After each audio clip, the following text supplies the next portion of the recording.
So everybody, welcome episode 19 of the Fulfill Veteran podcast, and I'm Albert. So today I'm happy to have Woody on the channel with me. I appreciate you guys being here today. So as you guys know, that I am primarily on Rumble, and so we can say whatever the fuck we want to. Like Dan Bongino says, "Cutesy time is over." So I always like to reference Dan and a couple others. But see, I told you, man. Somebody's gonna start calling me already. There we go. And so we're on Rumble primarily, and YouTube just to bring some more eyeballs in there. So make sure you guys are liking, sharing, subscribing, anything that I'm doing, anything that Woody's doing. We'll have some links out there in the description, things like that below. But yeah, so I want to talk to you guys real quick about two things. If you guys don't know me, and I'll talk about two things that I do. So there's a book over one of my shoulders there in the screen. The First 5 Fucks to Give, that's for veterans, and that's a book that went to #1 here recently on Amazon's pre-sale list. So yes, we're still doing some finishing touches to it, but it's out there on pre-sale. And what it talks about is some like immediate need stuff for all veterans out there. So it's strategically placed on Amazon under finances and personal growth and even the art of war. So if you Google any of those things, you're going to go to Amazon and go, oh shit, there's Albert's book with the First 5 Fucks. So it's got a bunch of F words in it, like family and faith, fitness and finances and stuff like that. So a couple of extra fucks in there too, just to be more helpful to you guys. So it's legit. This is what it looks like. This is not the one, but it's going to be about this size really, so that you guys can carry this around and hand it to your buddies out there and be like, holy shit, you need to know about this. So two menu items that I've got. One menu item is I help veterans and have helped veterans with your money. So that's why you hear me talk about money a lot. So I call it veteran money. All veterans have earned anywhere, let's say non-retired, $5,000 a month, retired about $7,500 a month. And yes, a lot of other money. So by the way, I'm a for-profit, so let me clarify why I'm saying that. So yes, and property taxes, yes, and back pay, yes, and money for your kids in college, yes, and even your own student loans being paid off, yes, and death benefit money. All kinds of money that the government shatters and scatters out to be like, well, why is it over there? Well, because if it's over here, then this person, this entity, the IRS or whatever may not know about it, or this state level may not know about it, or this other federal level thing may not know about it. So like voc rehab, which is also now called VRE. All these things I help my clients out with. And so that's what I do. And I've delivered I'm almost at 6 years, guys. So I've been doing it 6 years, and I work all the way up to a lot of special operators, stuff like that. So a lot of Green Berets, MARSOC, 160th, fighter pilots, Delta dudes. So things like that. That's why you guys haven't heard about me probably, as I've been in the back alleys of the trust tree with special operators for the past several years. And I guess now it's my time to be out in front of you guys. So that's why I'm out here doing this. And I'm on camera multiple times a day now. And I'm not a camera hog. I'm here just for you guys. God's working through me to get to you and make sure you know about your money. So that's what I want to make sure I'm helping you guys out with. So make sure you check the links below, like, share, subscribe. We've got all kinds of, we started out calling them like, now I'm going to say part 1 because that's what we changed it to. But like #1 video, pay yourself first. So make sure you guys are checking that out. Part 1, pay yourself first. And then everything else will fall into place. So, so that's one menu item that I do. Then what I help out with as well is what I call your empire. So why is it when veterans came back from World War II that they became cab owners and earth movers, and they own their own companies, and there's this huge influx of veteran entrepreneurialism? Yes. What happened to them? Why aren't they doing that now? Because the government doesn't want you to. The government wants you to be in a little bitty cubicle where you can be their little bitty slave all day and make them money, not yourself money.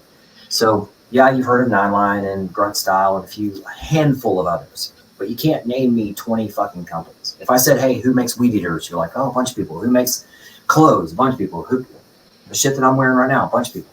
But why are there so few companies out there that are veteran owned? They're empires that everybody fucking knows about. So that's what I'm part of, is that way to make sure you guys get that going. So whether you're getting it going, getting it growing, whatever it is, let's make sure we talk about it and get it out there. We're the only ones that are going to do it. And although I'm going to use this line later on today, but it jumped in my head, so I'm going to say it. that, like Dan Bongino says, even though it's not his line, is that be the change that you want to be. So anyway, but I'll turn it over to Woody here in a second. But Woody, go ahead and tell us about yourself. Just a quick story, 1 or 2 minutes of what you did in the service and what you're doing now, so we can all get to know each other better and take it from there. All right. Well, thanks again for having me, Albert. I'm Reid Woodyard. I go by Woody. I was in the Marine Corps from 2013 to 2017. Fortunately, I medically retired before I was ready to get out. So was avionics on CH-53s. So big helicopter, known as the shitter. Worked for the screw crew. Loved it there. Loved everything about it. Everyone I worked with. After I got out, didn't really know, what I was going to be doing. Wanted to hit the ground running though. Didn't want to, just sit on my ass. Started with a company called SICK, and for the last 6 years, I've been traveling all over the U.S. Haven't really been home.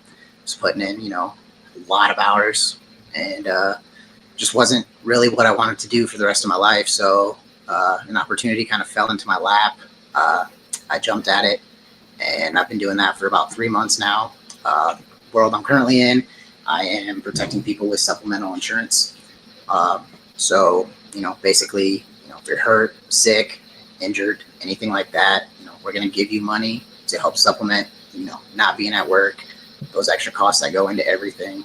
And yeah, I'm loving what I do. I get to, go around my community. I get to meet new people every single day. Veterans are everywhere in the city. I'm in Colorado Springs, so we have bases all around us. Lots of veterans, retirees, stuff like that. So on a daily basis, I'm running into at least 2 or 3 business owners that are, veteran owned, and I just love, catching up with them, whether I get to protect them or not. It's pretty fulfilling. Just catching up with people and just making friends and networking. So I'm loving what I'm doing now, and just looking for every opportunity that I can to expand on that. Did I hear you correctly? So you said you worked with SIG? SICK Inc. Right? Yep. SIG Inc. Okay, and so what'd you do there? It's logistics automation. So I was installing barcode scanners, camera systems, really high-tech stuff. Things, packages are moving through there 500 feet per minute or faster, and we're scanning everything and telling the conveyors where to send everything. So that's a lot of how our mail is tracked, and packages, Amazon, UPS, FedEx, all those big places, and then a bunch of little DCs and stuff as well. So but I was all over the US with that, a couple times in Canada, and then just wasn't really home, wasn't with my wife and dogs. So. And by the way, how old are you? I'm 31. 31? Okay, man. Yep. So I'm 44. Yeah. I'm glad to have you on the show, man, because it's just us getting to know each other. But my older clients and older veterans that I know, they always tell me to tell all my younger people out there, and myself included, I'm 44, but they say, oh my God, take care of yourself young, because especially as far as your money and that kind of thing. And because I think a lot of times with both what Woody and I do, dealing with people's money, especially dealing with a lot of the, I don't say mental, but it's the mental connection or disconnection of like letting your pride get in the way of your paycheck. And I'm going to tell you a story about what I'm talking about there. But that so many of us, especially veteran men, we're silent professionals, and we're like, well, I got to just suck it up. And what's crazy is, like a client of mine, or like we know, is that you go from being in the military and no kidding, shit, showering and shaving, surrounded by people. And then you get out, like even Woody's situation, being medically retired, you get out and just go from one day being on the payroll of Uncle Sam to, oh shit, I'm now by myself. And what do you mean I got to wake myself up in the morning? Where am I supposed to be in the morning? What do I do? And it's so many new plates to fucking juggle and spin that it's really hard to prioritize that. And that's why my book's coming out, to help you prioritize that and be like, okay, faith first, because most of us lose faith. Most of us get secluded, even though we're able to get connection like this face to face. And then a lot of times, going back to Woody's story, it gets into the point, or what Woody's doing now, it gets to a point where you don't really you don't want to protect yourself, and then you end up getting kicked in the nuts. So I'll give you an example. So I was a medevac pilot, for those who don't know. Maybe Woody didn't know, but I was an infantry guy in the late 90s, enlisted. I was medically boarded in 2000, got back in after ROTC, got selected for medevac, so I was a medevac pilot in Afghanistan. And one of my crew chiefs, he now works out of Savannah for Gulfstream. So years ago, he was my client. And for 6 years, he's been telling this buddy of his, hey man, go see Albert, go see Albert, go see Albert. It's worked well, go see Albert, get your money. Well, the other guy who's now my client, he came to me and I was like, man, what took you so long? Just help me understand I understand 6 months, but 6 fucking years? What the hell's going on? Because Josh is a good dude. Why the fuck is Josh having to stay up your ass so much? And he goes, well, yeah, Josh has been up my ass, but here's the thing, Woody. The guy got actually hurt at work, has to get like shoulder surgery or whatever. And he's like, hey man, I'm kind of fucked now. He's like, I'm not rated anything on my not where I'm supposed to be on my VA disability money. And now I really legit need, oh my God. And he's like, I don't know if I'll be fired. He's like, I'm fucking hurting for money and all that kind of thing. So my point is, a lot of us get in our own fucking heads and like, well, my pride's going to take over my paycheck. Woody, does it ever work out that way or no? No. Men, out, maybe ladies too, but men, does it ever work out? No. Nope. Because you end up losing track of like, okay, God, man, woman, whatever, and work is down there and there somewhere, and then you get kicked in the nuts by life, and you're like, fuck. So it definitely helps to, like a lawyer said a decade ago, an ounce of prevention is worth a pound of pain. And those little bitty fucking isms will either save you or kick you in the nuts. So anyway, what do you think about that? Yeah, no, I agree. I deal with it, all the time, especially in this new career. I'm good. We're covered. And it's like, okay, so you are covered by the VA. Me too. I'm 100% covered through them. I have my wife's insurance through work. However, I show up and they just won't give me the time of day just because, they're so in their head that they don't need anything else. They're set, they're good. And too many horror stories that I've been in, like I said, a couple months now, and I've already had a couple people that I have tried to protect that literally within a week of me trying to help them and protect them, and they, gave me the runaround. It was, hey, I just got in a car accident, or hey, I just, stepped on a screw and tore up my whole foot and stuff like that. And it's like, no one has this to, no one has what I offer to, to get injured.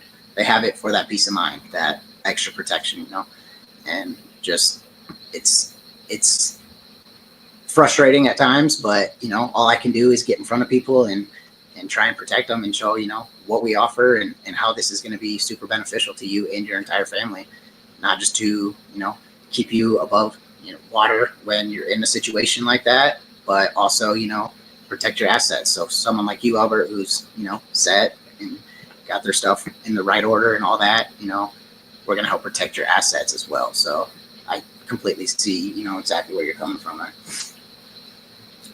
I have a client who, he's closer to your age than mine, and I don't want to say he was like a West Point guy, but like a smart dude, good college background, was about your age, early 30s, and he goes on a run one day, and you were talking about like stepping on a nail, or you're probably thinking, well, he probably got like clipped by a motorcycle or something.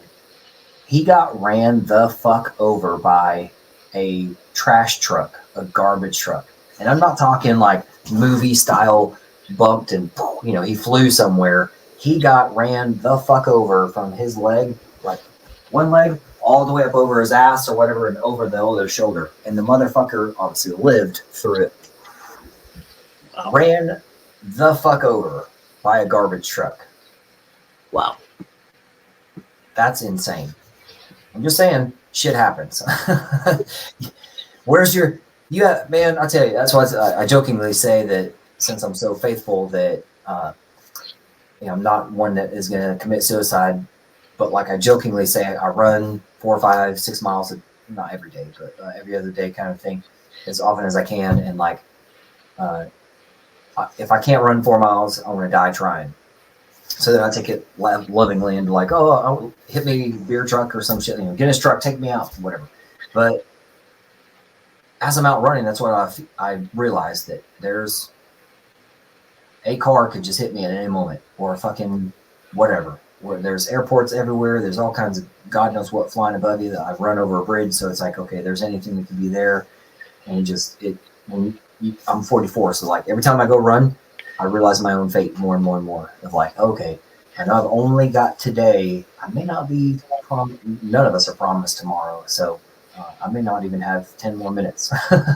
Might as well take a look around, drink it all in. What am I doing right now? So, yeah, guys, you never know. Stay away from garbage trucks. Yeah. Did I preface that? He was out on a run. Yep. He was out just doing healthy shit. Yeah, ran the fuck over. Goddamn. Yeah, that's pretty traumatic there.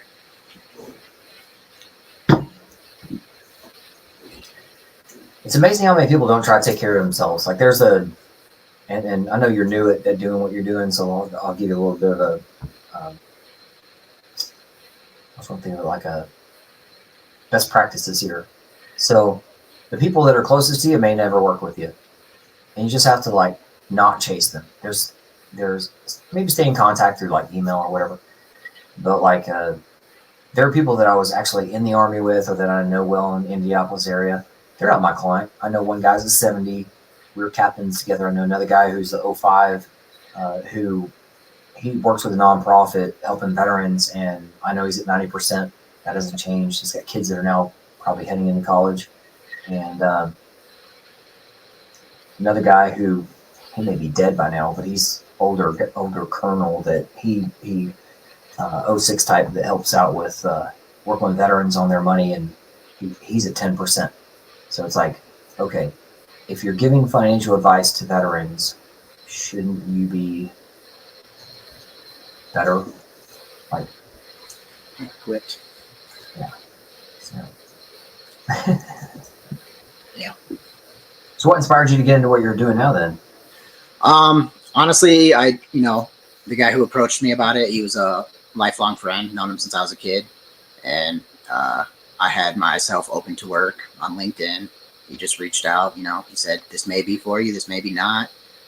Would you just be interested in, at least just checking out these videos, see if it's something for you? I watched them finally, and, the opportunity just seemed kind of too good to be true.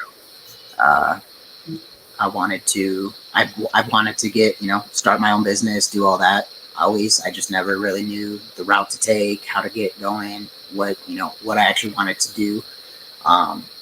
Like I said, I loved my career as sick, but I told him, it was going to take a lot for me to leave. It was a great career, great benefits, great pay, all that. And he sold me enough to where I left all that for a straight commission job. So I was, definitely nervous at first, still get nerves every once in a while. Like, am I doing the right thing? But honestly, it's been a great opportunity. I'm loving what I do. And, just the fact that I get to, go help people and put them in a better position. I've got, a lot of my family and friends protected, actually. So, I wouldn't have taken this if I didn't see the added benefit to it. But it's a win-win regardless. I'm protecting people. People are protecting their, their families, their finances, stuff like that. And, yeah, it's just a fulfilling job, and I'm loving what I do. I'm, just looking to expand, and I would love to help, get as many veterans, especially as I could, just to help protect their finances and do all that. So. I'll take the clock back a little bit, because a lot of my clients are same situation, like let's say med board or med retired and stuff like that, and I've had, or just regular retired, and there's always money even you don't know about, other money that I know about with them. So or for you, but a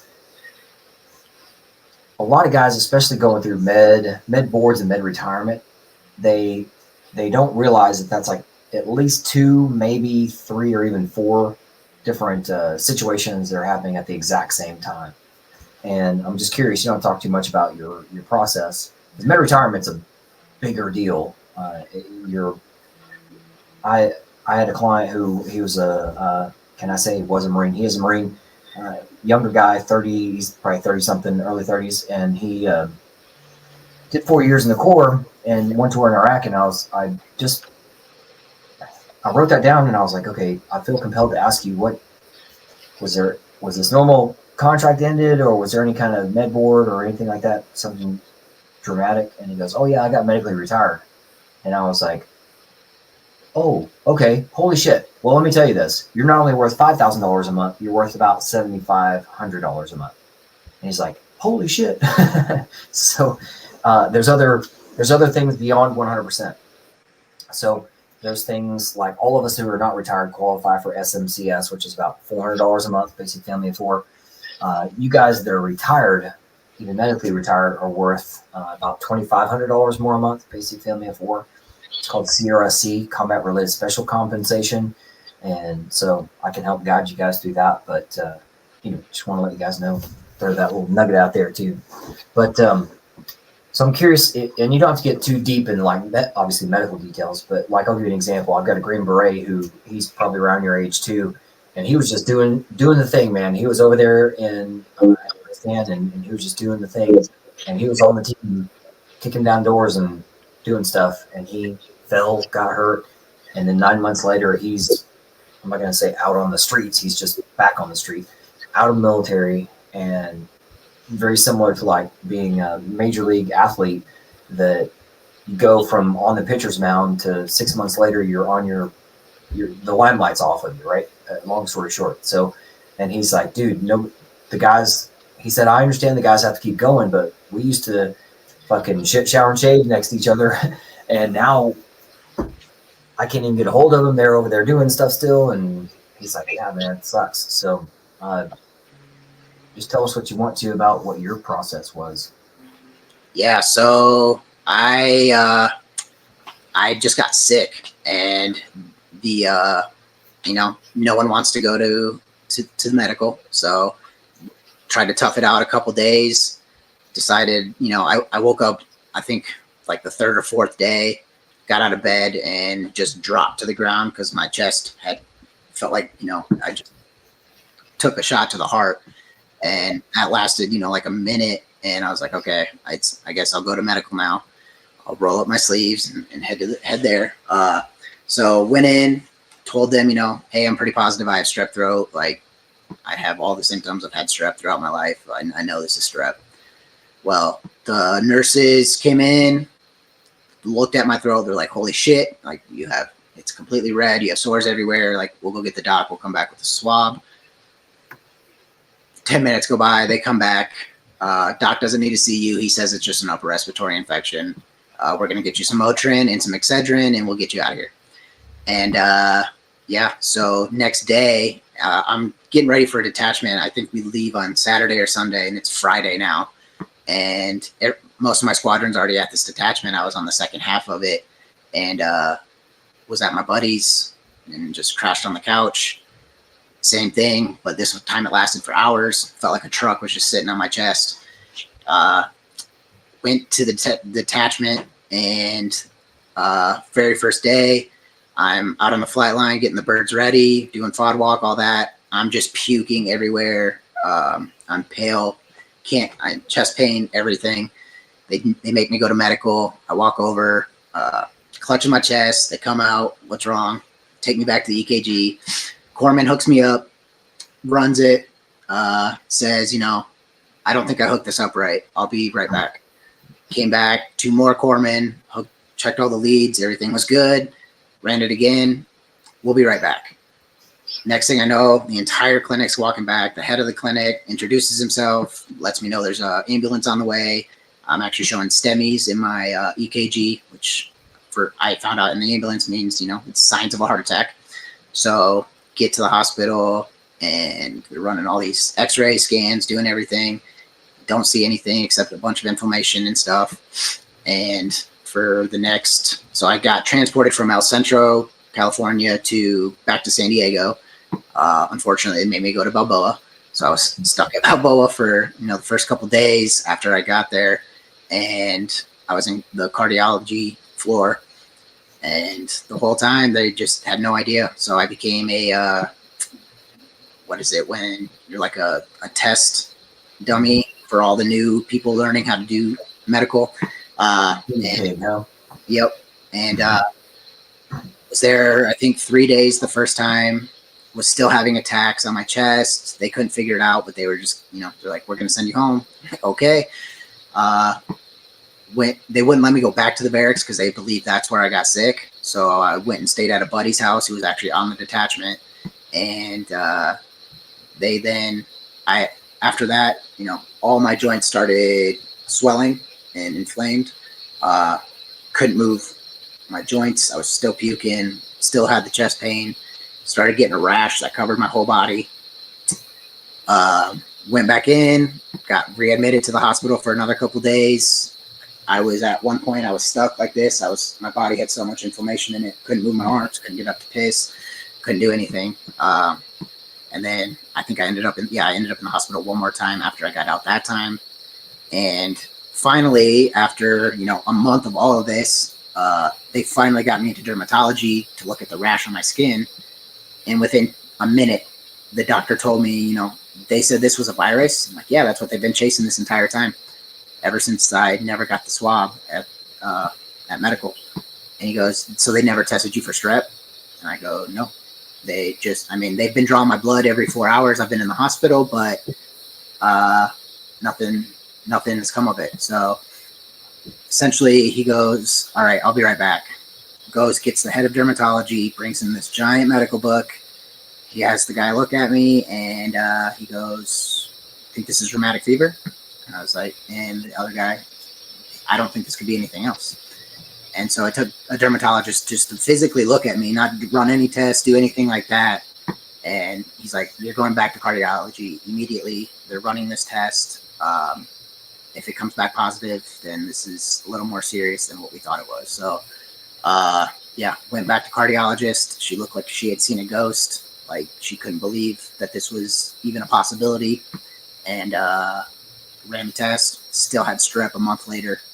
And essentially my strep had turned into rheumatic fever, which no one in the U.S. gets because we have penicillin, we have, antibiotics, everything, and it's strep throat. So, yep. Took a dermatologist 2 minutes to look at me, and took an entire hospital a month to look at me, and couldn't come to the same conclusion. But thankful for that dermatologist, just to set things right. And after that, I thought everything was good. I thought, I got back to work, picked up my CDI stamp, and I was actually on my first MAF as a CDI, and I got called. They ran out to me. Hey, doc needs to see you in his office. I was like, okay. Ran in and, sat down. And he goes, Woody, got some bad news, man. What's up? And he goes, well, your heart inflammation, your myocarditis, pericarditis, endocarditis, it's all disqualifying factor from the Marine Corps. So unfortunately, I have to put you on a med board. And at this point, we're getting ready to deploy. My wife, who was my girlfriend at the time, we were both going on that same deployment. So, I was looking forward to it for so long, and got it taken away just like that. Couldn't fly. I was in the process of, getting everything ready to start being an AO, doing that stuff. So it really just cut everything short for me. I was not ready to get out. I was at least going to do another enlistment because I was still young. I had no idea what the hell I wanted to do, but I loved working on the helicopters and just being around the people I was around. Like I told the people in my interview now, for this position, I miss that. I miss having those people who are competitive as shit, but push you every day to be the best version of yourself. And, everyone that I was with, all my peers, every day, like, yeah, we shit talked and did all that. But at the end of the day, what'd you learn? What'd you learn? You know, we picked each other up, we taught each other, and I love that, and I try to instill that everywhere I go. So, sorry, I got off the tangent of my med board, but yeah, I actually went on the med board, and finally, you know, it took like 6, 7, 8 months to get down to DC. I had a lawyer at Balboa for the med board process, and worked with him quite a bit, but never met my new lawyer that I would have for my actual med board in DC. I met her the day before my med board, and you know, basically went through a bunch of questions, and then she kind of asked me just to tell the story of what happened, and I gave her pretty much, you know, a 30-minute detailed down to like every detail, and she just looked at me in disbelief, and she goes, Reid, I don't think that we can do anything except just tell your story and then expect sympathy. And I was like, okay, I can retell it. I've told it, you know, a million times. I've been through this a lot. And so, you know, I was on the med board the next day. There was a Marine Corps colonel and 2 Navy captains, and one of the Navy captains was a doctor, and you know, he had all my records right in front of him. So basically, they asked the opening questions. The lawyer said, you know, I'm just going to let Reid tell the story, and we'll go from there. And so I told my story in about 30 minutes. After that, typically what they do is question you just to validify everything and make sure, you know, everything is squared away. And immediately the colonel was like, you know, we're going to take a recess. And me and the lawyer kind of looked at each other and we're like, okay. And we walked out of the room. You know, I asked, is this normal? And she goes, no, this has never happened in the entire time I've done this.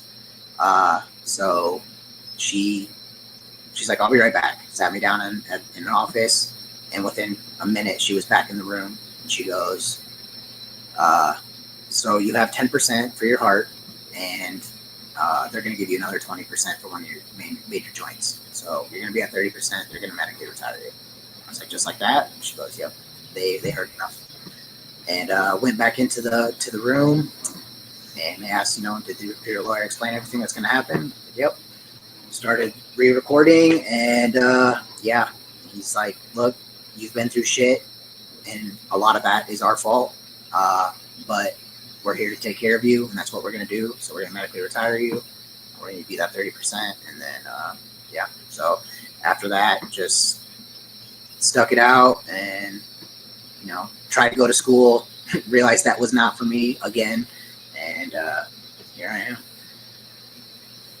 Are you from Colorado too, originally, or no? I'm from Iowa originally. Iowa, okay. I haven't been up that way yet. I'm in a lot of other places, but not like Iowa and stuff. So if you like cornfields, go to Iowa. That's about all there is. yeah, I was gonna say there's Indiana here. We got the same thing. So, but like, we get up in like Montana and check that out. But, to do that in summertime. But I appreciate you sharing that story, because there's so many of us that have gone through the different dramas and traumas of what you believe your plan is, and then you get the altered, and then you realize that you're not the one in charge of that, and you just have to evolve with it and grow with it. So,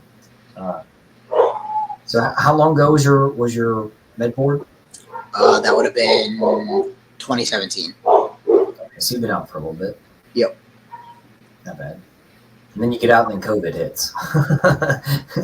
Yep. Yeah. I got out in 2014, so it's like, yeah. But there's these cycles, though, of like the 9/11 cycle, then the global war on terror starts up, and then the financial crash and housing market crash of the 06, 07, 08, or whatever, 10, I guess officially 12 or whatever. And so it's like somebody's always going through something. So I thought I would feel bad or worse, or I do feel worse for people who are going through. I've actually had more clients come to me from being med boarded out due to like vaccine stuff before I started seeing people who were kicked out for refusing the shot. So people who refused the shot, they were still on orders. They stayed on their orders. A lot of them were like they call it being jailed, but they'd have to go to the like a library every single day, and that was their place of duty to report every single fucking day until their time was up. Wow. Or until things got, I don't call it better, but different. And then but yeah, I started seeing people. I've got healthy clients who were in their late 20s, early 30s, that kind of thing. And one guy, he told me he got I don't think he got med retired, but he's now on blood thinners for the rest of his life because his blood turned to like fucking jello almost. So, damn. Yeah, it's fucking nuts, man. So, no, I'm glad you're here to at least share your story because there's just too many out there. I'll give you another example. So, the Army alone kicked out, this is from a female 05, and she was testifying in front of Congress. I'm not really sure what her job was, but something high enough to do that. And she said that the Army alone kicked out 200,000 troops for refusing the vaccine. So there's a lot of people out there who, very similar to you and I, went in with like the best intentions, and then Uncle Sam just goes, well, fuck you, fuck you, fuck you, fuck you, and you're out. And now you're back on the streets and going, okay, my life is in my hands now. What do I do with it? And that's why I have this podcast too, to be able to talk to people like you and be like, okay, take your service mentality and move it forwards. There's something else for you. There's always something else for you. Definitely. I agree. So you said you're married now. You guys Yep. And you got some kiddos. Yep. We just took in our nieces and loving every second of it. Good for you. And I hear Colorado, or at least Colorado Springs, is that real sunny out there? I know Denver's like sunshine for 3/4 of the year or some shit like that. Yeah, we're about an hour south of Denver, so very similar. We've been getting rain like every day, but it's been like maybe an hour worth. Mm-hmm. But yeah, it's beautiful out here. I got Pikes Peak right in my backyard, so they just had the air show here this weekend. Blue Angels were in town, so. Oh, that's cool. That's cool. I need to look up I was thinking of that yesterday. There, I was out on a run, and there's an airport that's just south of me, and they'll do an air show out of there. The Blue Angels actually go to that airport, and there was a biplane flying around. And it's so weird. I was on the phone, and I was like, give me a second. You may not be able to hear this, but there's an actual biplane flying over me right now, and they're not real fast. So it's like, oh, shit, it's funny.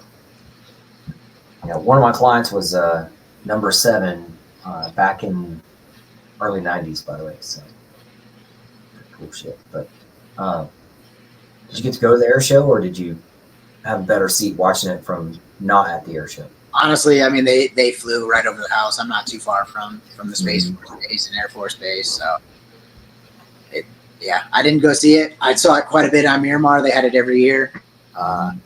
It was usually a pretty big shit show at Miramar, so a lot of times we would leave the base just because everyone would flood the base and it's impossible to get around. But I mean, it's definitely something to go see. It's fun. One time I saw it, I guess it was Savannah, Georgia that I saw it, and we were on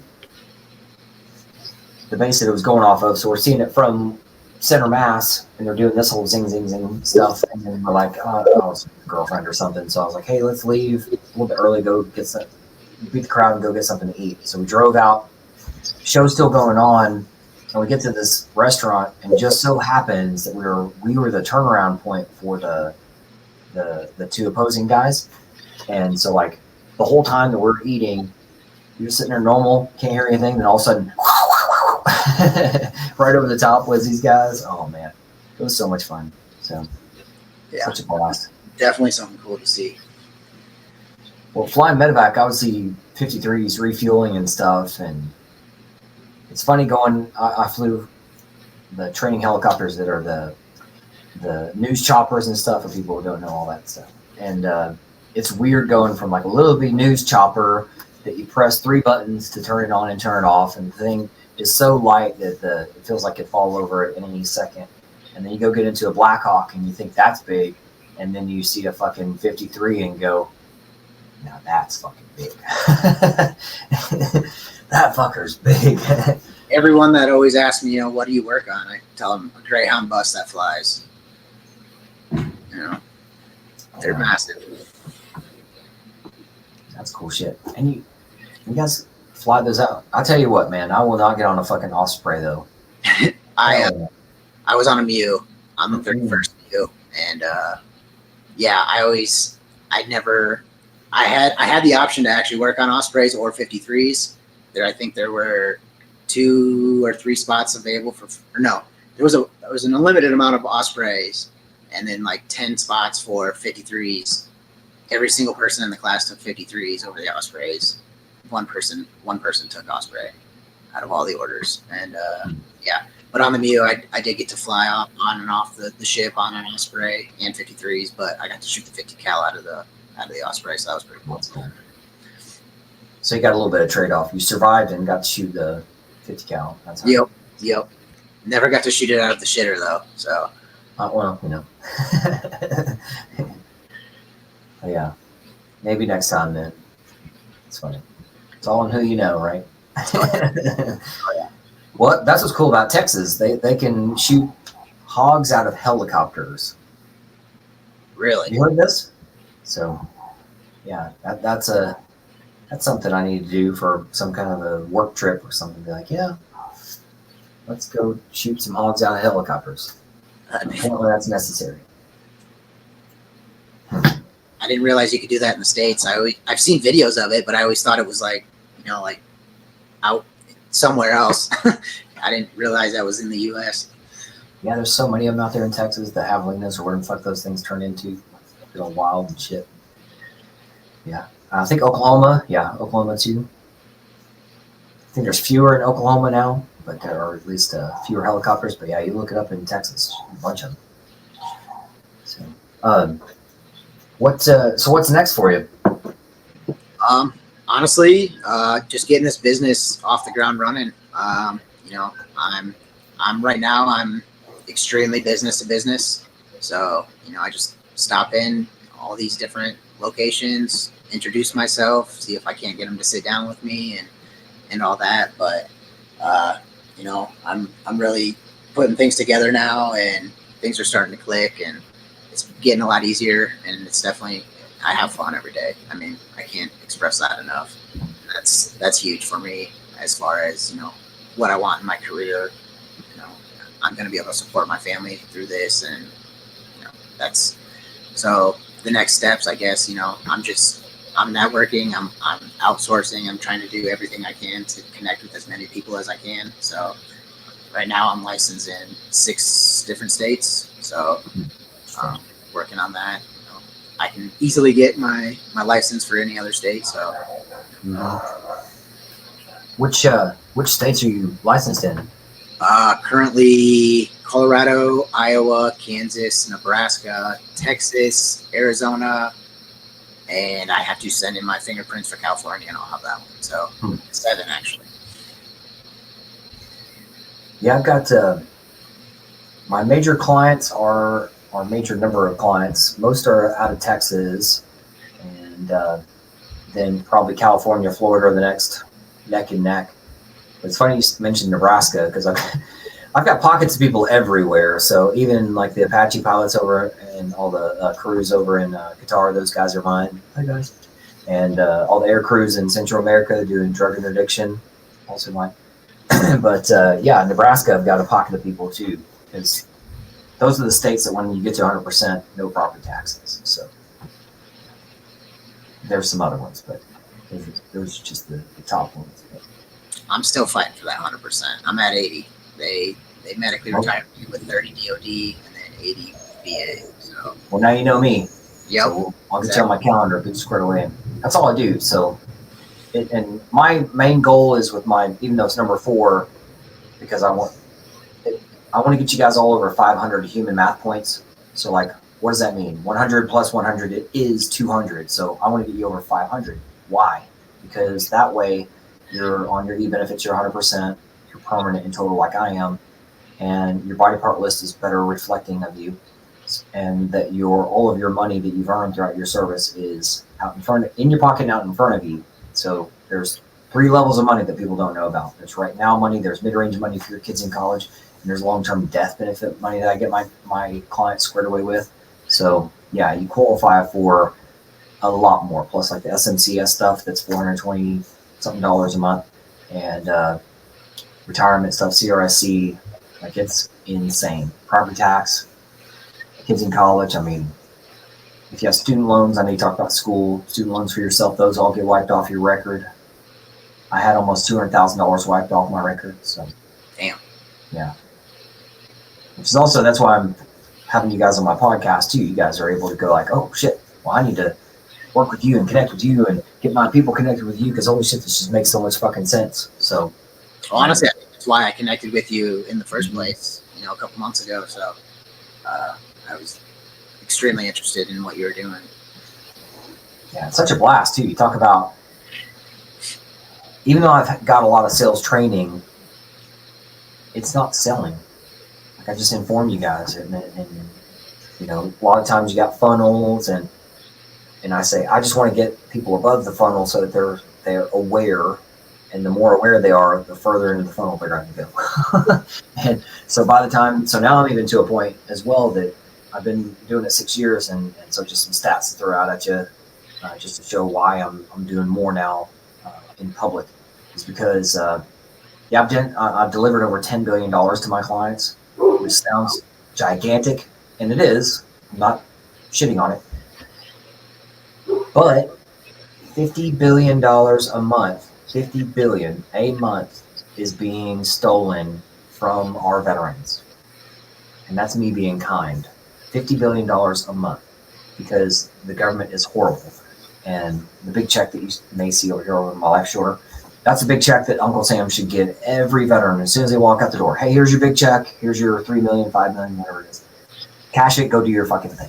Thanks for your service. That's what they should say. They're not. They break that check up. They hide it in all these little bitty squirrely weird places, and it's all behind paperwork. And they make it very I don't even want to call it circular. It's spherical. They're like, what do I do first? Where do I start chewing on this elephant? Well, I'll show you how to take it from the very beginning, like a one-rope bridge. I'll show you how to take your steps, one step at a time. And like I said, yes, you qualify for 100% from 80. Yes, you also qualify for property taxes. Yes, you qualify for money for your wife, stuff like that. So there's just so much. It's insane.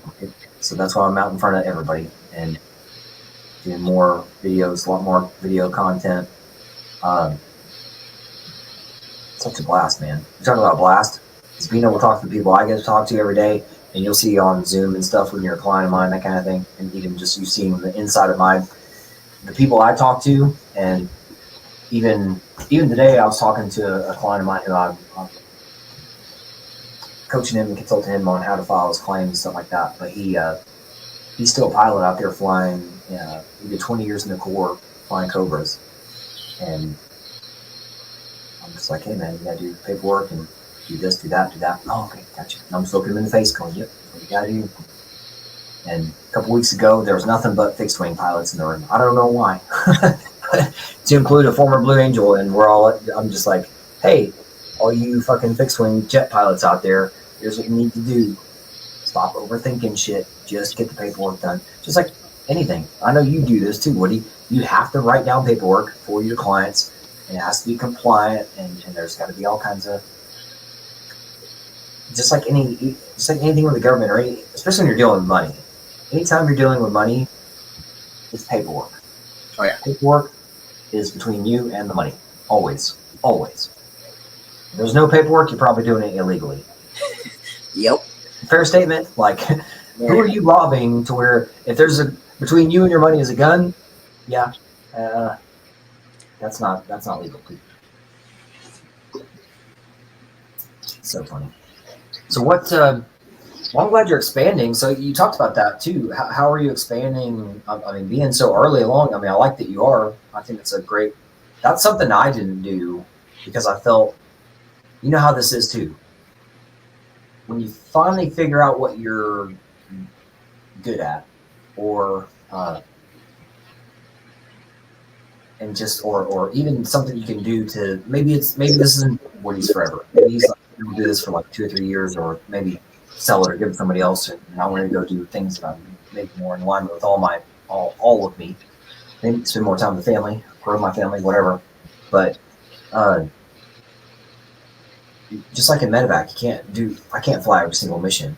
And so now I've got force multipliers. And those are people who are 1099 contract with me. And we call them onboarders as well, because that way what that allows me to do is, like my book guy says, there's 2 ways of talking to people, one-on-one and one-to-many.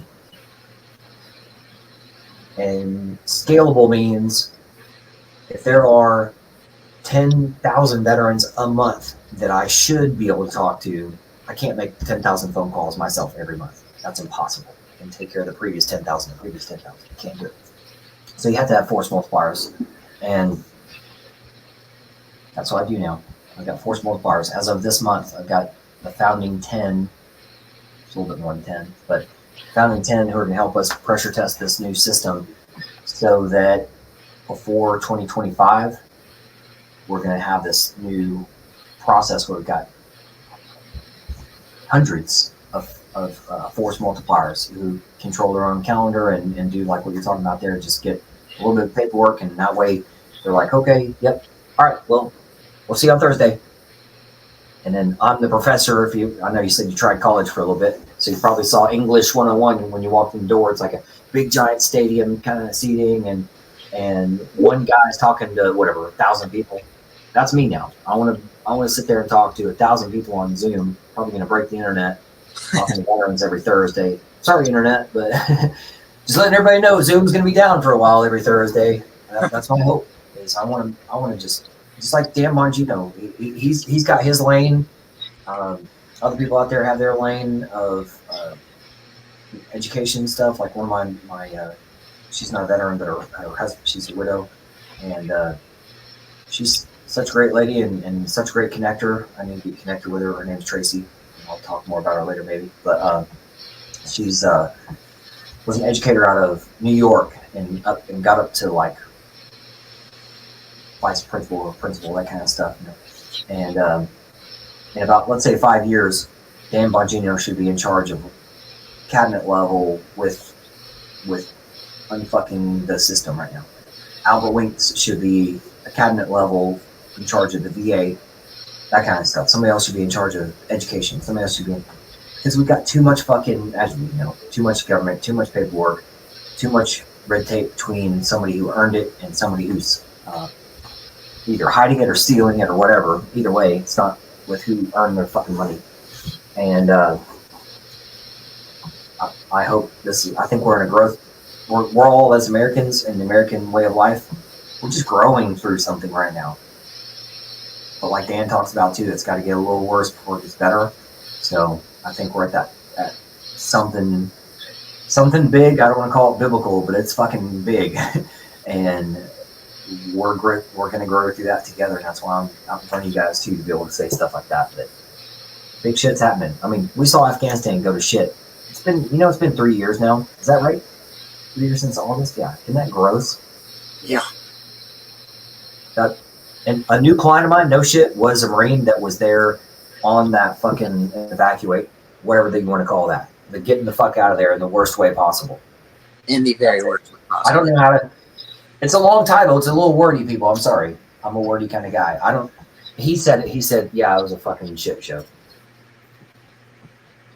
I believe it. That was, yeah.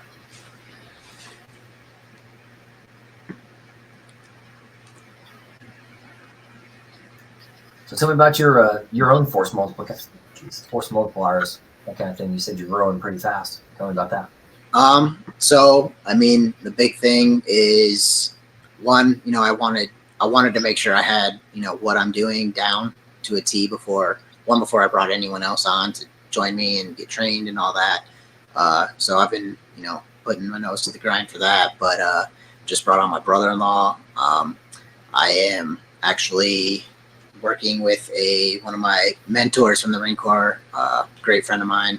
He's actually an officer now, and he's learning to fly drones actually, but he's also into real estate consulting. And so me and him are in the works of looking at ways that we can combine our both of our careers and make something else out of that. So I have that in the pipeline. I'm just setting up a lot of appointments, a lot of different enrollments and stuff like that. But also, I'm online. I'm searching every day, ways to grow my business, ways to do things the right way. I use ChatGPT for a lot of things. I love it, but honestly, I don't know exactly how I'm gonna be growing or how fast I'll be growing. I'm just trying to take it one step at a time. But I'm always open to listening to other people share their ideas and give stuff like that. So I'm all ears for that. I'm a sponge as far as this career and anything in business and networking and stuff like that. So you know what I like about that approach is you're like me in that way, that there's people who are inside of a submarine, and when you on the movies and stuff, when they'll bring the submarine up to the top and then you finally get to see blue sky and airplanes and clouds and shit, and or night stars, whatever the fuck you want to say. So there's an ecosystem for a reason. There are people who want to be in the little submarine and in their little cubicle, and like you were talking about in your early 30s of wanting big things. There are people out there, most of them, who want little bitty things. They just want to be, well, I only want my this, and I don't want anything else. Just leave me alone. La la la. They do that, right? That's just it. That's how they are. But guys like us, we go, all right, I'm happy to climb that mountain just to see what's on the other side. Yep. Just to fucking see what's over there.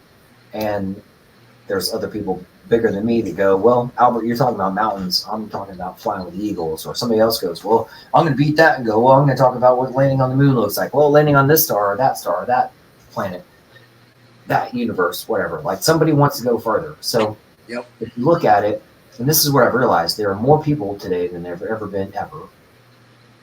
But that also means there are more people in this little fucking box that they put themselves into. Even though God talks about abundance, these people are putting themselves into desperation. And that's not what we're here to do. We're here to be abundant. And abundance doesn't mean money. Abundance means freedom. So some people who live off the grid may be like fully abundant in their own way of life, and that's totally fine. But other people want to be billionaires or whatever. Like one client said, he said, I want to be a billionaire because if I fall short, at least I'm a millionaire. Absolutely. And obviously making a giant impact. And by the way, that same guy who said that is, I just talked to him this week. He just called me out of nowhere and he was telling me that he had finished his, he's a Marine also, and he had finished his courses, master's program. I think it's master's program on being a certified counselor, and he wants to help veterans, and he already took his test and he passed his test. He's legit waiting on his certificate to show up in the mail. So he just wanted to tell me some good shit, and I was like, it's fucking awesome, man. So, and he's entrepreneurial too. He's got crazy ass ideas that are like $1 billion today ideas, and he's like, I just had to get through fucking school. I just had to get that done. Now I'm ready to focus on getting these other really cool ideas. So my point saying that to not only you, but to whoever else listening to this is because there's a frequency for a reason. I don't want to try to be a billionaire. I'm not really worried about that. I'm a guy that I don't feel like I can be bought. If someone, I guess you could try, people, if you want to give me $1 billion, I'll take it. But what happens when $1 billion is in my bank account? Somebody's gonna fucking sue me for $20 billion. Yep. So what I like is being like more along like Elon Musk's kind of thoughts on this. I'm not a big fan of everything he does. I'm not saying that, but just like, to me, I can't be bought. I get to wear my pajamas every day, my armor, and talk to the coolest people on earth, and I have enough money / freedom tickets to do the things I want to a certain degree. I don't need a Maserati. I don't need 9 boats. I don't even need one. I don't even have one. I just want to be able to break my day up, and I think a lot of us men especially have a tough time doing that. Of like, okay, I'm just a sinner just like everybody else. You have to put God first, then like yourself in there, then like your wife and family, and work is down there at the bottom. And that part of my book talks about that man, you've got to do that. And just like all of us do, and you're going to, and I'm probably going to go through another cycle of like, oh shit, I'm not, because you may not be, you may say things like I've done, well, I'm a badass veteran and blah, blah, blah. I'm a badass, whatever this. But you have to look at yourself in the mirror every day and go, okay, am I cutting out time for, am I a badass follower of God first? Am I a badass for myself? Am I taking care of myself? Am I going to be here in a few months, or am I just getting fat? Because you got to, in order to lose weight, you got to gain weight. So am I a good husband? Those sorts of things. And it's tough to maintain that, but that's where you have to separate your day and in whatever way works for you, by following a Goggins guy or a Musk guy or a Woody guy or an Albert guy, whatever it is. There's frequencies for a reason, and that's why I say I never try to sell anybody something. I just say, hey, if this is right, or if it's not right to work with me, go work with Woody. I don't care. I'm not here to be, I'm your coach, I'm your consultant. I'm not your mother. I'm not your friend. I'm not going to wake you up every morning and say, I'm going to rub your little feet and make you feel better. I'm here to get you your money. And it takes money to do that. I am a delivery system. That's it. I cost money, but I will get you money. That's why I've been around. So anyway, but that's all like the freedom of being a small business owner too. So Absolutely. Yeah. So what's your either experience on that or expansion on that? Honestly, actually, I don't know how to answer that. Really, it's all in my mindset. Ever since I took on this role, it's like my mind has just been going 1,000 miles a minute. Just ways to improve myself, ways to make my business better, ways to go about different things in my business. Who to approach, when to approach, and and getting through to my veteran friends has probably been the toughest part. None of them will give me the time of the day. Like, they'll talk to me all day, but as soon as I, let's see if we can get you protected, or let's see if it makes sense for you, that conversation stops. So I definitely want to be able to help a lot of veterans. Luckily, I live in Colorado Springs, so I'm just surrounded by them. Yeah, I really want to dig into that deeper and find a way that I can connect with them on a closer basis and really get that connection. Just because what I do matters, and I get to help people. So I'm just trying to explode. I'm trying to do the most I can, but I'm trying to do it the right way. Mm-hmm. That's good. Yeah, because like I say now, contracts are clarity. And there was things that I didn't want to do. I didn't want to be salesy. I didn't want to have contracts for the longest time, and because I didn't want to seem like I was taking advantage or whatnot. But that was in my own head. It wasn't. Wait a minute, contracts are clarity. Because now I know that, and now I can go, well, hey, I want you to sign this. Even if you've got a contract with me, we've got an update to it. Because somebody will, when you create clarity, somebody's going to pressure test it even further and take it past that. So, well, Albert, I know I'm supposed to do this within a year or within 6 months, but I've only got 3 weeks. Help me. And it's like, okay. Well, this is going to cost you a little bit more because you need more of my time, which my time is valuable. So it's like, I have to now compare. I don't call it my hourly rate, but like, okay, if you're on my calendar and if a guy in 10 minutes can give me $14,000, I want it in one phone call, 10-minute phone call. Now that's my biggest item, people. So don't be like, oh my God, now it's got tens of thousands of 14,000. No. I'm working on it. There are 10,000, there are tens of thousands of people out there who need to be doing that. But anyway, so. But I have to compare that, and that's the tough thing too, is be like, hey, I want to put a pain point on clients every now and then and be like, okay, if you're in a time crunch, I'm sorry, but that's like a you problem, not my problem. Because I'm dealing with other people who are in line through normal time, normal speed. So, anyhow, but that's what we're working on right now is just some updated addendums to our contract and our payment plans, because some people are they're either going to lose $40,000 or some shit, a year's worth of work, you know, about back pay and stuff like that. Like, it just, so they just need me to help them more. So anyway, but that's why I'm also have force multipliers, so that I'm able to, because my goal from now on is not taking phone calls during the day. Well, not taking like usual client calls. It's more, people don't need me to onboard them. I'm to that point. I know you're new at what you're doing, so I'm just saying there's going to come a point to where, if this is a path that you keep taking, there's going to be a point where, like, the people above you or whatever that are making millions of dollars off of it, that they don't answer their own fucking phone. They got somebody that's on board and shit. They got somebody who brings them in. They got somebody who does all the fucking paperwork, whatever.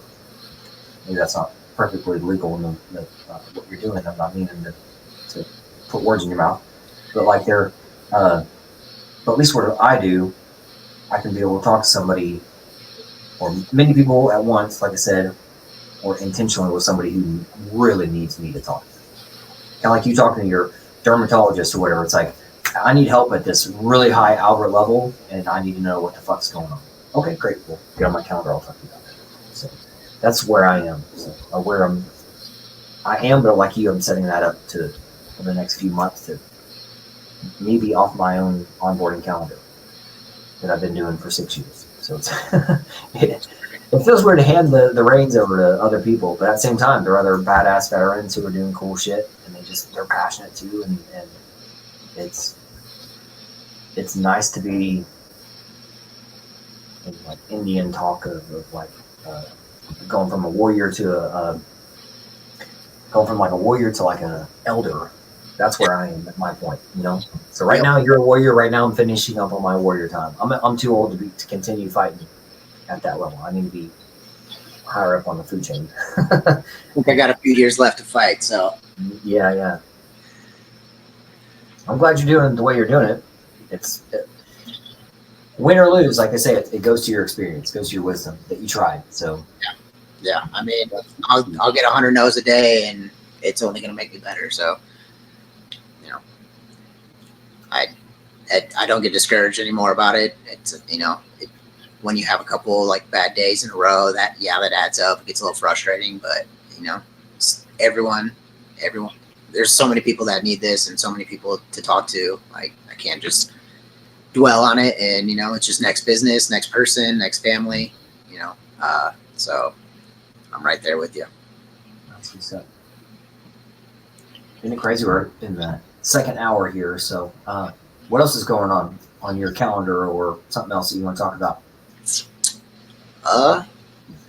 Honestly, you know, I would like to get into some events. I haven't really experienced that realm yet, but it's definitely I've in my research and you know digging into stuff. Those always pop up, so I'm in a prime spot for a lot of those. I just joined a BNI, so just trying to grow my business through that as well. But if you don't know what BNI is, it's Business Networking International. But that I just started, but from the sounds of it, and you know, from my experience for my first few meetings, I think it's going to help substantially. You know, just referrals are the name of the game in this business, and that is really I haven't found a much better place. You know, I go and talk to people, I ask for referrals and all that, but if I can, make this a weekly meeting, have my one-on-ones, do stuff like that, I mean, it's going to do is help. So I'm looking forward to really digging into that for now, but I'm all ears as far as, other opportunities, different chances to get the word out there and just show people what it is that I do and how I can help them. That's what's nice about being around, and I'm going to give you some kudos on that most people are so introverted that they just don't know, one, they don't even feel comfortable being around people at that level or something that, because I know what BNI is and networking and stuff like that. So I've been part of all kinds of stuff, like young professionals clubs and events committee and boards and all that kind of stuff. And people out there choose what makes sense to you. But my point back to Woody is that it's nice to have I call it like a conference room table of people that have their own seats, and it makes sense that there's a let's say a usual I'm going to say commercial. It's not what I meant to say. Residential. There we go. Regular normal people houses. So residential real estate person who's there, and because you buy your seat and you have to show up, so that's nice. You're forcing yourself to show up, get out of your comfort zone, go to the gym. But then it's like anything else. When you start doing something, getting started is the hard part. Once you get past about 2 or 3 weeks and you start getting confidence, it goes, oh shit, where's this been before? So yeah. So you set your calendar for that. It's nice to have a conference room where you get to sit next to somebody who's in real estate for houses, sale guy or whatever. And right next to you is the guy who, it makes sense that this guy is the real estate lender. So those two are working together, and now you're going to work with them on helping them and their people and their people and their people and their people. So it compounds from there. And so networking it's just like anything. It is what you make of it. And the more clear you come to the table, like have I been in the room and I confused people? Sure. Have I been in the room and felt like it was a waste of time? I mean, I've been around, not just a networking group, but like even I went to, here's a prime market. I went to, so I'm in Indianapolis, which is a convention city. And we had the NRA's convention last year before, something like that. And it was 14 acres of guns and veterans. Like right after COVID started opening back up, and the first or second year of everybody being able to go and do whatever the fuck they want to. So the economy was really, I don't say economy, but like I'll say economy. The economics of it opened back up.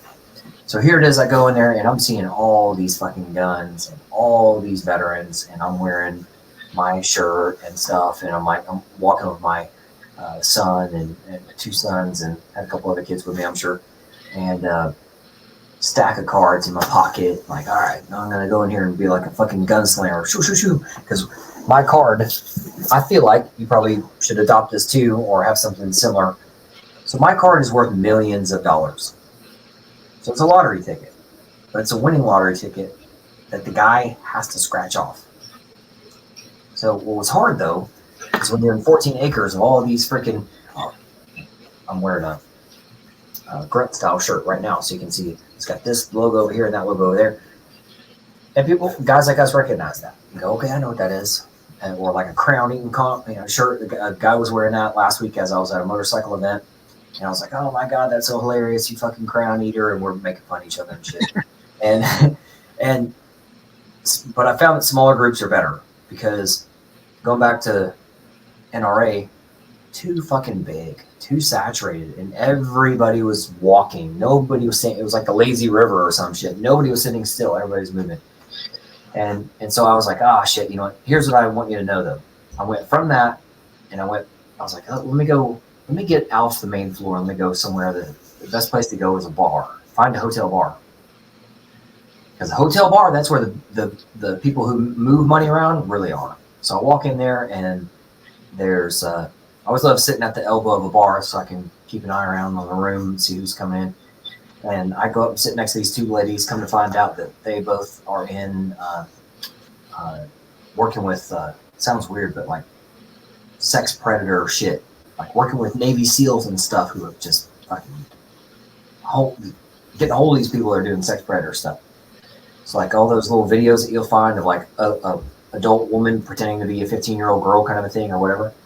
Yeah. That's what these ladies are doing to catch people. So fucking crazy, man. Crazy stories.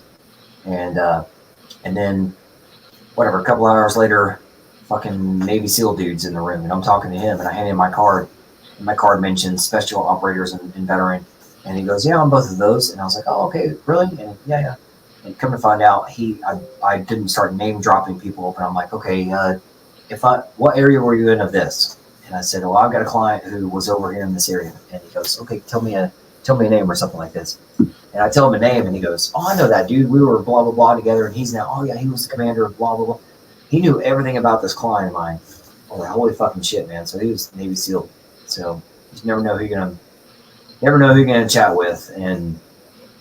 But what that lends to is, guys and gals out there who are listening to this, doesn't mean right now money, but it means it's up here. It's a fucking story that I get to tell, that I am seen, and I get to see other people. So see and be seen. Every time I go somewhere for any kind of convention, I'm like, okay, should I be lazy and sit in my room and watch TV or whatever, or should I get out and see and be seen?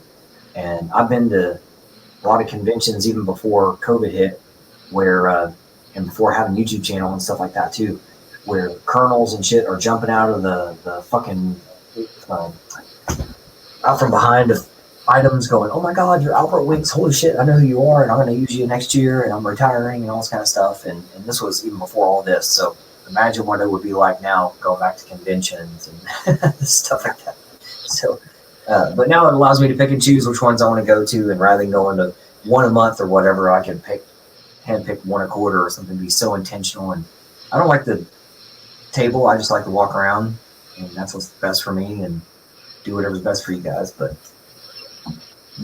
since you're expanding so quickly, how do you maintain control and your level of control, that kind of thing?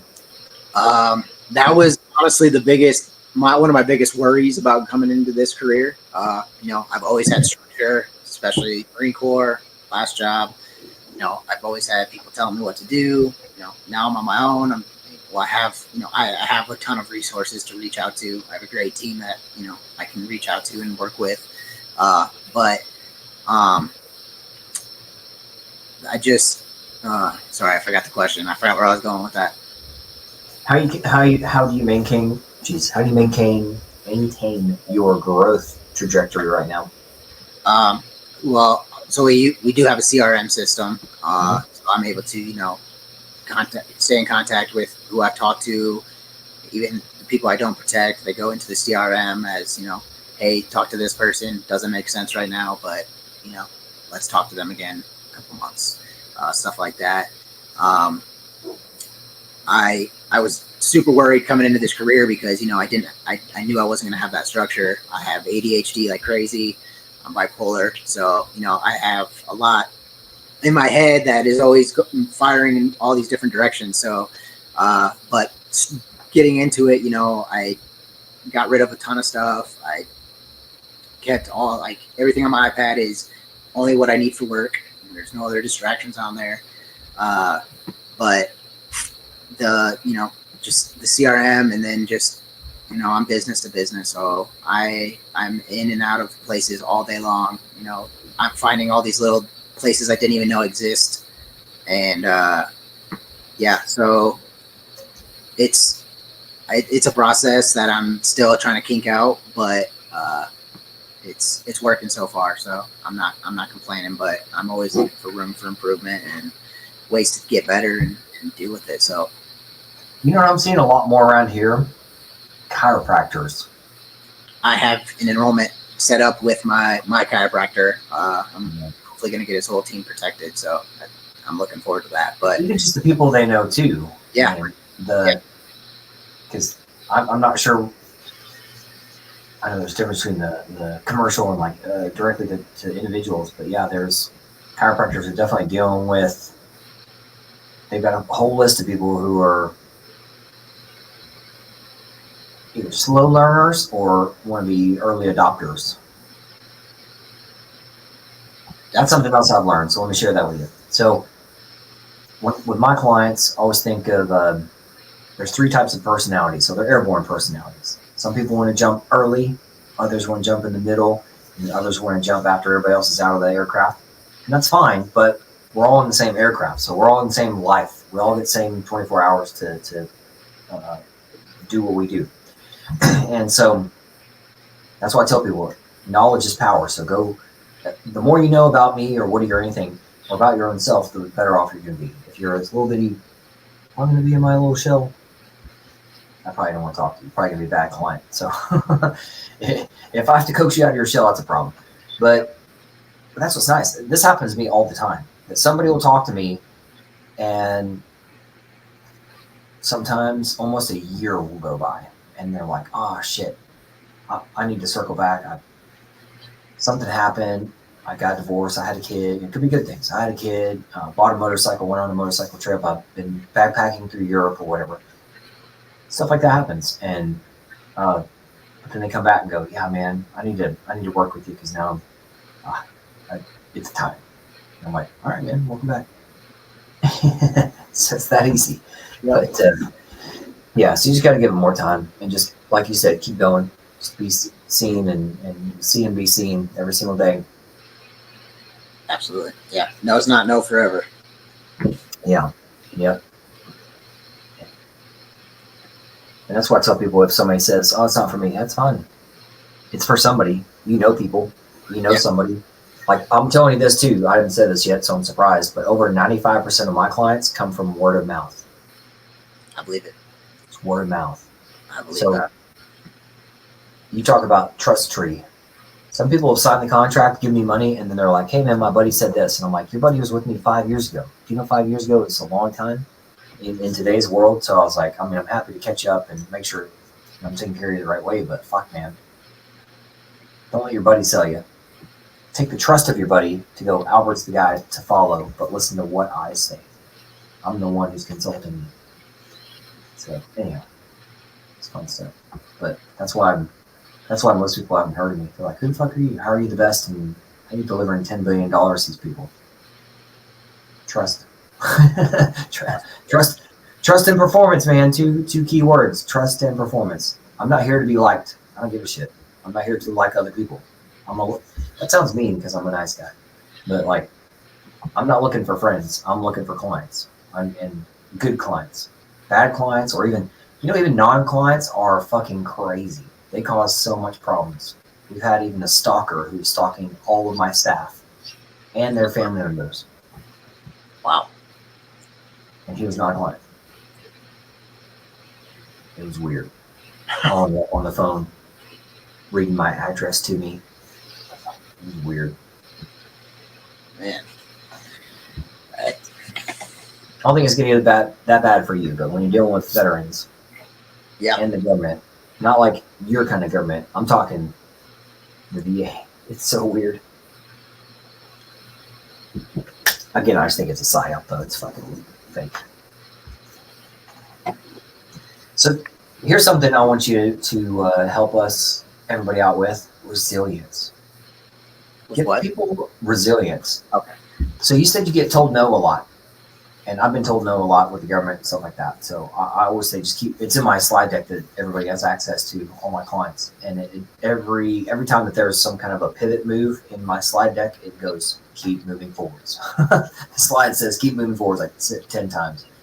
Just keep moving forwards until you're done with me. Because I take my clients on many years worth of a journey. So, but I've adopted some resiliency and some techniques on, like, if somebody's wanting, if I'm typing something out and they're like, oh, you're a scammer or, bullshit or whatever. It's like, hey, man, no, I'm just here to help you.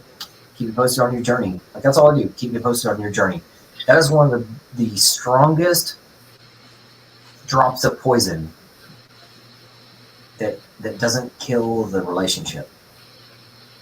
Like I've got a therapist out there who says something like, every relationship, you want to imagine like a pot that you're putting water in and stuff like that. But things can get vinegary, but you don't want to poison the pot because then it kills the relationship.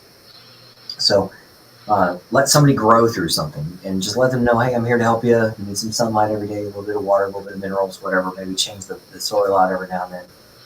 And I like that analogy because I think a lot of times we get a little too aggressive, and we can, whether it's within ourselves or within our family or whatever, and we put a lid on the top of that pot, and now that rose bush dies, and you can't bring it back. So how do you keep that open? It's just be like, no matter how much vinegar somebody's throwing at you, just go, hey, man, I'm just here to help you. So keep you posted on your journey. Yep. Nobody has ever been able to, no, fuck you, man. Nobody's been able to come at me after me saying, all right, man, I'm trying to help you. Trying to help you. I'm former medevac pilot, trying to help you, and keep you posted on your journey. Shit. It disarms them every single time. There's no reply. They just stop. And even if they did, oh, fuck you. Yeah. I don't want to work with them anyway. If you want that kind of client, I know. I want good. That's what's nice about where I am. I get to say no to clients. I have videos that say that. I'm not here to be your fucking friend. I'm here to help you. If you're going to be a dick to me and my staff or my other clients, I will kick you out of the room and kick you off my roster.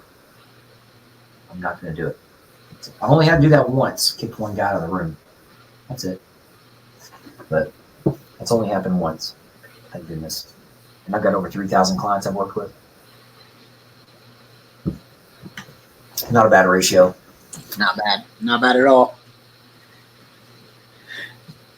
So talk to me about resilience. I know you're probably getting to a point of like going, okay, fuck man, I feel like it's skateboarding. When you push the first couple pushes, that's getting it going. So you're already getting it going, and now you're probably feeling some things are easier, but like it's weird. No never gets old until you have to adopt this positive mindset or create this positive mindset or continue or blow up the positive mindset of like, all right, we keep going.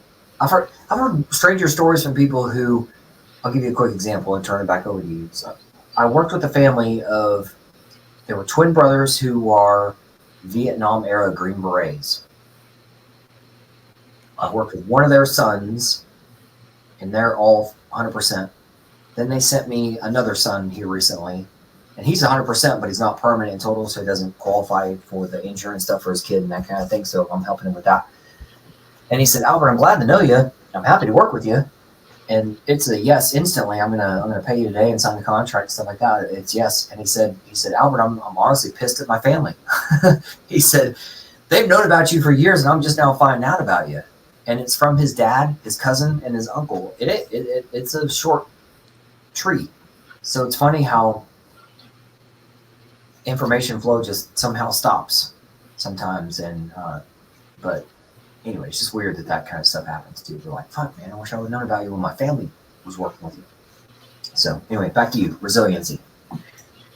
Yeah. So, I get down occasionally with this career. I just, certain days are a little rougher than others. But, first and foremost, I remind myself, why am I doing this? What is my purpose here? I'm doing this for my family. I'm doing this to protect other families, so that's always a huge motivator for me. I get to help people and I get to help myself and my family. So that usually comes first. I remind myself, what I'm doing it for.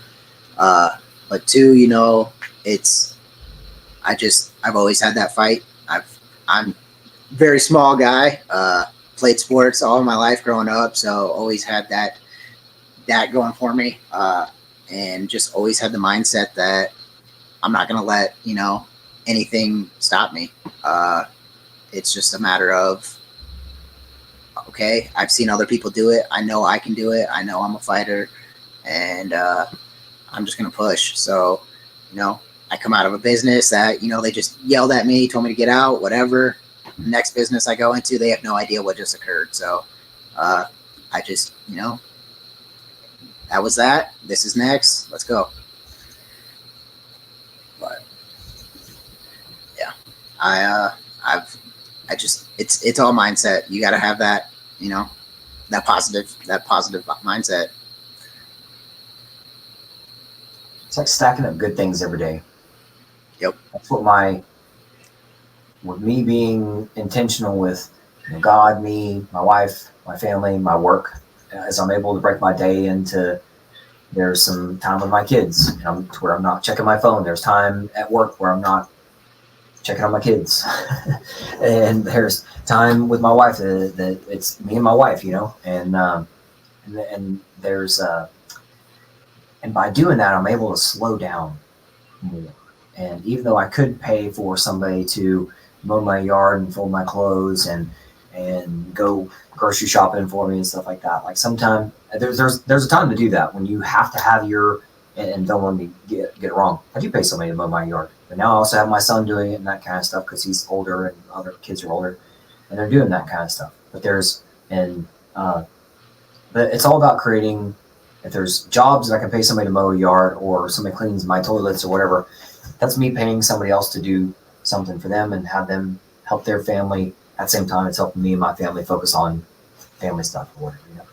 And I always swing things always to a positive. I'm just a positive guy. So I think most of the world are negative people, and I hope things inspire them, or at a minimum, I hope things piss them off enough to be like, well, yeah, I'm worth this money, and Albert's the guy who's going to deliver it to me. Or, you know, I'm worth this money, and Woody's going to help deliver it to me, even if it's under hopefully positive circumstances, or just kind of finally, oh shit, I'm fucked. Woody, help me.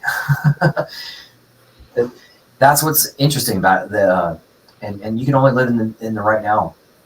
And this, I saw a clip on something the other day that was really good about, like, anytime somebody needs you, know that that's why they're talking to you. They need you. Look how many humans are on Earth.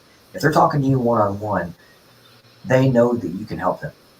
They may not be saying it. So, like, for like a married couple, for example, he said, imagine if your wife was in the water drowning, and she's like coming up to the surface, help me, help me, help me.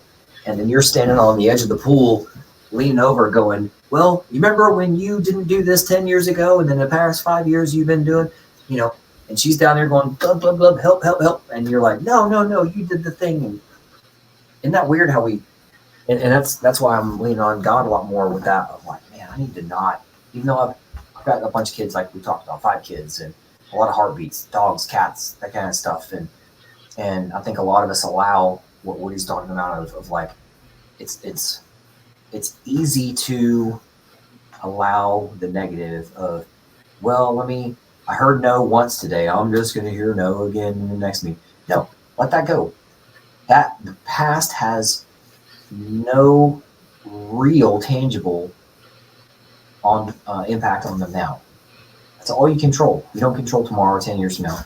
And I know a lot of us, especially military people, are like, hey, I want to be on that mountaintop in 5 years, which you got to have some kind of a vision and some kind of plan. But even me doing this for 6 years, I never could have guessed that it would be where it is right now.